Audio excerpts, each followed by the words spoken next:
Hello and welcome to our YouTube channel Rubal Solutions. Student, this is a simple program for pointers and arrays.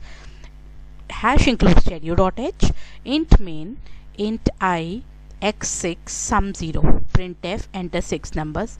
For loop लगा के हमने x plus I में value ले ली और sum plus equal to star x plus I. अब आप देखो जहाँ पर वैल्यू का काम है वहाँ स्टार लगाया है, जहाँ पर एंड का काम है, एड्रेस का काम है, वहाँ से वैल्यू है. उसके बाद जस्ट वैल्यू लेके उसको सम करवा के प्रिंट करवा दिया है. In most context array names decays to the pointer. In simple words, array names are converted to pointers. That's the reason why you can use pointer with the same name as array to manipulate elements of the array. However, you should remember that pointers and arrays are not same.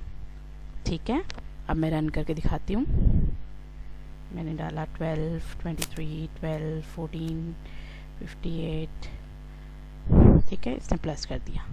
Simple. I hope this program is clear. Thank you so much for watching the videos.